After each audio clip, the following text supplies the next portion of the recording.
All right, welcome back. In case you're just joining us, MOneyline with me today. We're looking at the state of the economy and more on the economic issues. Joining me right now is my guest, JAYE GASIKIYA. He's a policy and development analyst. He's a development sector professional. He worked with Oxfam and ActionAid and VSO. Isn't it? Welcome to the show. Thank you very much. Happy New Year to you. Yeah, same to you, and compliments of this. Hopefully it's going to be a happy New Year. Isn't it? Even with all the gloom and all that, I'm still optimistic that there will be some kind of light at the end of the tunnel. Absolutely, because in any case, this is also the year when we prepare for the elections. So even if people are complaining, this is the year when they should turn their complaints into action, and then, so that we can get it right. You just, it's for my program yesterday, that was what I used to set the pace for this year.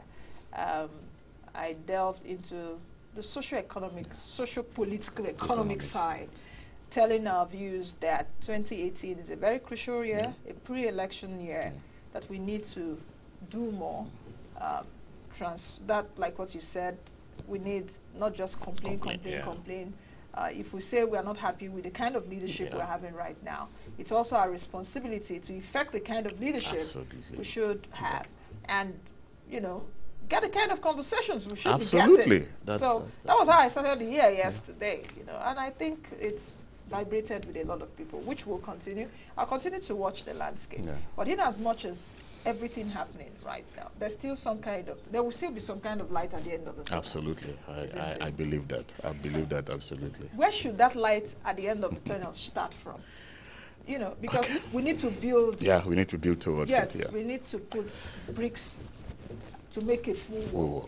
So what should we begin to do? Okay. So yesterday I was in conversation with an online group, and then quite a lot of people still bitterly complaining about the situation in the country, and then some people also making interjections and saying, but you were also the people who advised us to vote against PDP in 2015 and to change Jonathan, and now this is the government that you have given us. And my response was that I'm sick and tired of hearing arguments like this. I mean, Nigerians, any rational citizenship anywhere in the world, they have a right to change their leaders. And so in 2015, Nigerians did not make a mistake by changing their leaders. Now, we are saddled with what we have now, okay? The same measure, the same things that we did in 2015, we can do in 2019. So that, for me, is a big plus. Now, where do we start from? The most significant thing is that most of the people who are complaining, and this is one of the points that I share with Obama, most of the people who are complaining complain online.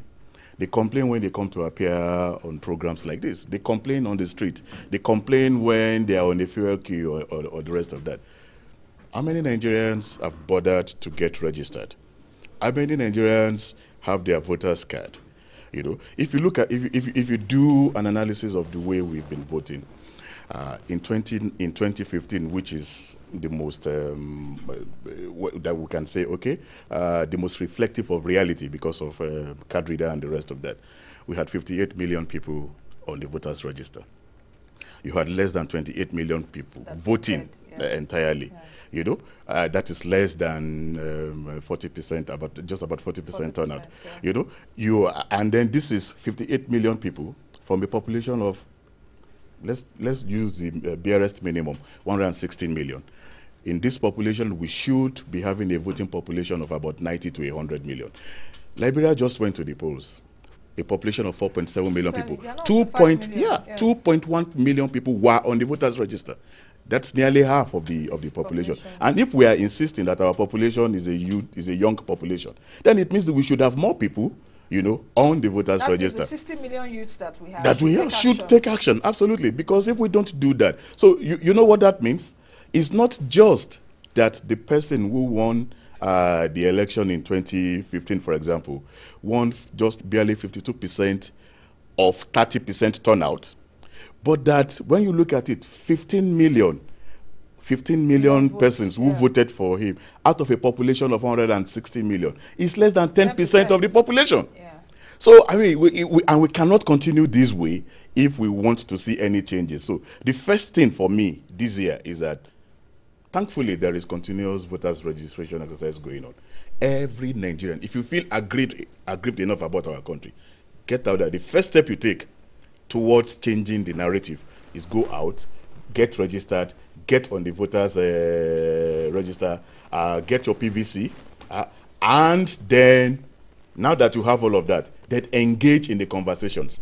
This is the time when we must, discountenance conversations around ethnicity, religion. We should start talking about competencies. What are people's competencies? We are tired of people having integrity, quote and unquote. Leadership. What are your competencies? Your leadership ability.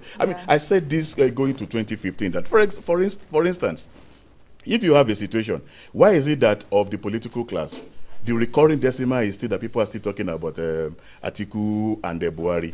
Now, if these people were leaders and not failed leaders, they ought to have groomed successor leaders within their circle that they should be confident in. So, for example, somebody who is 40, 50 years old, who is in the circle of either an Atiku or a Buhari, ought to have the confidence of these individuals to say, okay, you can run for, if they had been successful leaders, if they had been successful leadership. So those are the kind of things that we need to look at. We have challenges facing our country. We have the economy. Yeah, which I'm coming to now. You have the polity. You have we need to know what is it that you are going to do if you get there. What do you think is the problem, the challenge right now, and how can those challenges be fixed? Now, it should even go beyond. We need to know in terms of what is it you are going to do by telling us by word of mouth. Absolutely. Because I've been engaged with moderating debates, presidential and governorship debates and all of that.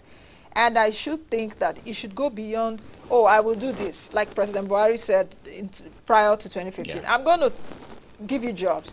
$1 to $1, which they said he didn't say later again, and all of that, Enfield crisis and all of that. I think we should begin to look at what is your strategic document. What is Interpret it to us.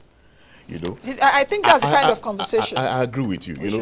Because talk is cheap. I can come out and say I want to be president. In fact, we are in this crisis today because talk is cheap. Everybody talked about change. Everybody wanted change, but that change was never defined. And they didn't ask what that change was. And what it entails. And people made promises. In fact, there's a project that actually counted the number of promises that were made. 298 promises were made by this current regime when they were in opposition. So, and the same people who are tracking it also said only 3 of those promises have there been attempts to even, So it goes back to what you are saying. And now political parties in Nigeria today, they're also part of the problem. So because INEC insists on it, they somehow manage to put together a manifesto and give to INEC. Now, this manifesto is written by consultants. Neither the chairman of the party nor the presidential candidate of the party has even read the manifesto or understands what the consultant has said. So what we should be looking at now is beyond party manifestos. Candidates who are contesting. In other climes, a candidate has his own election platform. So what is your platform? Something written down. A document we can hold you, to. Yeah. And then when you say, this is what I'm going to do, this is how I'm going to do it, then we can, looking at your document, we can begin to ask you serious questions. How do you own it? You must own it. You must own it. So if you say you are going to do this and this is how I'm going to do it, I should be able to ask you, okay, I don't think that this how that you have mentioned is going to do this. How is it different from the hows in the past? That's when we can actually then have a conversation, that can help us to change the narrative, that can help us to sieve, the wheat from the chaff and the rest of that. I started, like I told you, I started this conversation, this background yesterday, in as much as it's MOneyline with Nancy. Money, it cuts across everything. Because absolutely. What I've also found out is that in every election or pre-election year, all over the world, politicians go to campaigns with saying that they will change the lives of the citizens, which translates to money and which translates to the economy of the citizens. So that is where I am useful. Whether you don't need me then, you will need me now. So I really had to set the pace yesterday. The campaign manager of, was it Bill Clinton, James Carville? I think so, that was his name. During the 1992 elections in the US, and he was like, the economy is stupid, the economy is stupid, the economy is stupid. Do you think we've come to that part here in Nigeria where it will be the economy stupid, as we are moving to 2019? I hope you understand what I mean. Absolutely. Yeah. We are actually really at that point now. You see, because the crisis is just, if you look at 1992, and then also look at 2008, in the US, they were similar periods. Yes. You know, even 2008, even much more than 1992. But I mean, they were similar periods. I mean, there were points in which it seemed like nothing else could work, nothing could be done. And there were also points in which the establishment had become so set in certain ways of doing things that, I mean, thinking of innovative thinking was, really very rare at those points in time. And that's precisely what we need now, innovative thinking. Whether it is about all the issues that we are talking about, so the economy. And you are right about this thing. Is it restructuring that people are talking about? Is it, what else do they talk? Security? Without a strong economy, and an economy whose growth is inclusive in the sense that wealth is actually distributed, you can't ensure security. The president will have money to give. Absolutely, you can't ensure security. Restructuring, you will merely be tinkering with the frameworks. People will still be poor in the restructured entities. So, and we have been in this part before. Mind you, in 1999, when we started this journey on the Fourth Republic, the GDP growth rate was hovering around 3-4%. Under the 8 years of the OBJ regime, again, particularly from the second time when oil prices started to rise, the economy started growing at between 5 to 8% annually. That was what the Yar'Adua administration inherited. And then the decline started again because oil prices, there were volatility and the rest of that. And then we got to all of this point. Now, but the point I'm making is that even when we were having 8% growth rate, we still had a poverty rate of nearly 71%. Yes. So it means that it is not just for your economy to grow. Growing the economy is not enough. By numbers, it's not enough.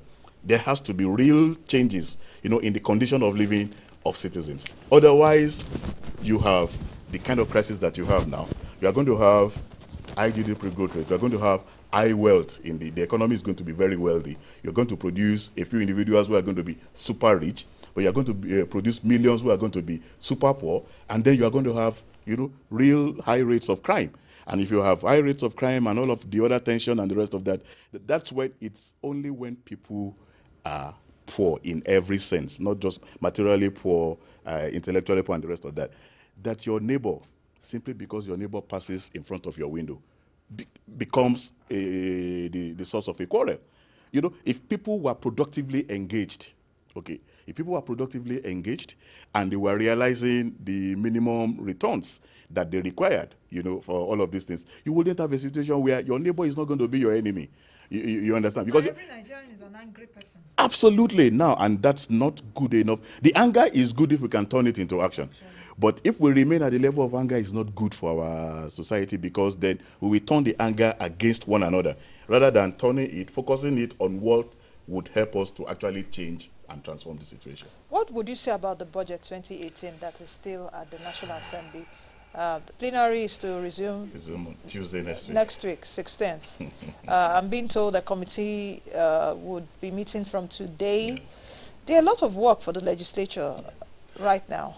And actually, what some of the feelers we are even hearing from the legislature is that it's not likely that this budget is going to be passed in the first quarter of this year. That if they pass it, it's because they will overlook several things. And that's part of the challenge. We continue to overlook things. We are not doing things right, and so we continue to overlook them. But when you look at the budget itself, and I mean, I know we've all said so much about even the estimates and the rest of that. One of my biggest challenges and worries, which is one of the reasons why we have been unable to even correct the budget cycle, because what this requires is it requires boldness, courage, and innovation. And it's simple. what you need to do is to say, if you seriously want to return the budget cycle to January to December, what you need to do is to simply say that one particular budget cycle will just be for half a year. Simply for half a year. And you could have done that with, you could have just gone to the National Assembly to say that, okay, we want to terminate the 2017 budget at this point. We will roll over, some of the things into the 2018 budget so that we can start, afresh. But that also means that you yourself need to start early, because the Fiscal Responsibility Act has a clear timeline. That's what I was coming to. Start from June. Yeah. By the end of June, you have finished with your medium-term expenditure framework. By the end of September, you have finished with your budget. You have submitted it. So that by the end of December, it is passed. So you see that all the budgets that we have made since the Fiscal Responsibility Act have been in the breach of that act, and also in the breach of the Constitution. Now, the other thing that then worries me, which is a follow-up from this lack of courage, is that you simply say that we are expecting a revenue of 6.6 trillion. That's the revenue that we're expecting. That's the federal government, not total revenue now, but for the federal government, 6.6 trillion. And then you simply say that, okay, we are going to spend 8.4 trillion. And you say 2.4 trillion deficit. And I'm asking myself, why do we really, the numbers, do they really matter? Do we really need to have such big numbers, particularly if they are just inflated figures, if we have no way of backing them with cash? Shouldn't we just plan realistically on what we have, and then have a more realistic plan in terms of our priorities, in terms of how our priorities connect and the rest of that, and see how this is going to be done? Because let me give you an example. So you have the agricultural policy, which talks about, which again is aimed simply at just getting revenue. So that's why it is export oriented. So we want to produce yam for export. Rice, we want to first of all feed ourselves. Again, it is also revenue oriented because we want to save the money we would have spent on importation. So nothing in all of this goes to the fact that, okay, so what the people we are selling yam and cassava to, what do they use yam and cassava for? They don't eat yam and cassava the way we use it. So what do they use it for? Okay, they make starch out of it. Processing comes into play. They make industrial starch. One of the biggest, in fact, the biggest component of the secondary raw material that the pharmaceutical industry needs is pharmaceutical starch. Yeah. So if we were innovative and we were bold, we will not just be producing yam and exporting. And when we export the yam, they send it back to us. Or the beans. So we would do what we would do is we would call all the pharmaceutical industries. That was how South Korea agreed. You call all the major players in the industry, where your priorities are, you call them. And then the state said, in the early 70s, under PAC, and then the state said, okay, look, this is our vision. Okay, we want your input. After making the input and they have all okay, this is the direction we want to go in the next 10 years. These are our targets. Okay, these are the areas, the industrial areas where we want to achieve industrial capacity, self-reliance in industrial capacity and the rest of that. And then they said, okay, now you have resources as the private sector. You also have technical partners abroad. As the public sector, as the state, we also have this number of resources. So can we have a pool? Okay. And then they said, a memorandum of understanding. So for all of those areas, for example, that where we are in agreement, we will be your first off-takers. We'll buy your products and the rest of that. And that's how they grew that economy. So, and I'm saying that, so if you have this in this country and then you have a policy of, you are saying, buy made in Nigeria, that's what it ought to have been tied to. You ought to have then gone into practical agreements with actors in those sectors. So buy made in Nigeria. Do you know how many vehicles the MDAs buy annually in Nigeria? So why can't they buy from Innocent? Why can't you buy from Innocent? But I think the military just bought from Innocent. So I need to commend that. So at least we need to say that. So if you have this and it's a contract, it's stated, you say, okay, you will deliver this to us over 4 years. Okay.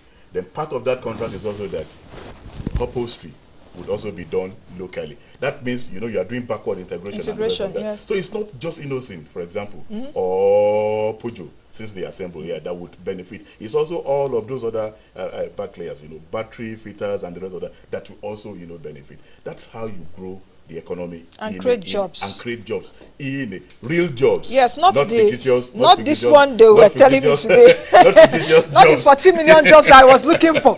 Blue collar and when actually the Nigerian Bureau of Statistics said that we have lost 11 million jobs in the last 2 years. And then you tell us you have created 14 million. 8 million blue collar. Do you know what blue collar? Where's blue collar? Is it not?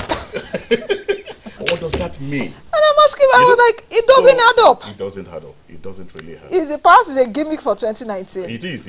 Now this is the season for statistics. Oh, no, you shouldn't come near me. because we are going to question, yes. And as Nigerians, we should question this. So when I saw that, Ngige said that, the agriculture minister said 6 million jobs. I was like, is it because of the rice? You've created 6 million jobs. Then, do you know what 6 million is? They don't understand. Then 8 million blue collar. That is it construction that is blue? Yes, now. Construction is blue collar. What kind of construction have you been doing that you now created 14 million in this country and we can't see them? See it. We should see people working on the road. Please, if they want to tell us something, tell us something else.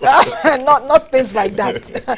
Anyway, just as we move towards the end of the program, if we take a look at the economic and growth, recovery and growth plan, the ERGP, what do you have to say about it? Because that was what came up in the first quarter, in fact, February of 2017, that a task force and all of that, and they came up with a master plan. What would you have to say about it? Okay, 3 very quick things. As a country, and Nigeria's political elite in general, and the elite in general, we lost the capacity for planning in the 90s. Because as a government, up to the 80s, we were planning. Now we lost that capacity. And since we lost that capacity, now plans in Nigeria simply means a wish list. So when you look at the economic and growth and recovery, it's just a list of what we want to do. That's not a plan. It's like I want to go to the market. Okay, I need to buy, I need to shop for this. I write down all this. Yeah. That's not a plan. at most, it is an expenditure. This thing now.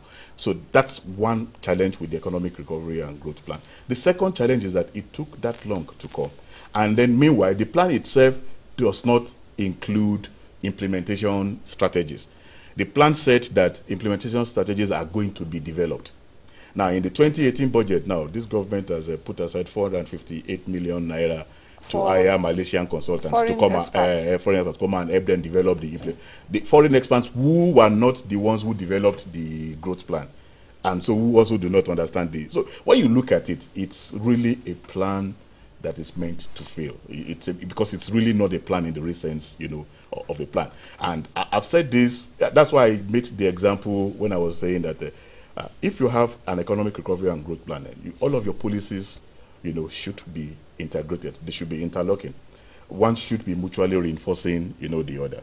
So I've used the example of agriculture and industrial policy, for example, how both of them are going parallel. Look at the transport one. Okay, so we are building railways. I share Emir Sanusi's concern about railways. That if we are building railways and you are building it with loans, you want to be able to earn the income to pay back the loans, then the purpose of doing that should not be only to transport passengers. So freight, we just opened a so-called dry port in Kaduna. But meanwhile, our aviation plan and our rail plan is not connected with that. So in other words, what we are still going to do is that we are still going to have trailers carrying the cargo from the port in Lagos to the inland dry port. Why would they need to do that? If they're already carrying it to the warehouses of the people who need it, why do they need to drop it there first? So that place is not going to have patronage. The only way you can have patronage is that if, for example, you then decide because you are putting an inlet something there, you then actually have like a cargo airport there, only for cargo, and you fly the cargo from the ports to that place. Then it means that the trailers will have to travel shorter distances. That's when it makes economic sense for the people who are going to make use of it. Right now, it makes no economic sense.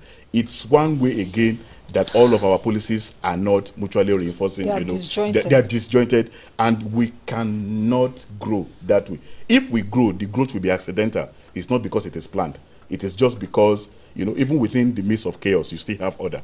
That's what is going to happen. That's the growth will be if all prices are going up as they are going exactly. up.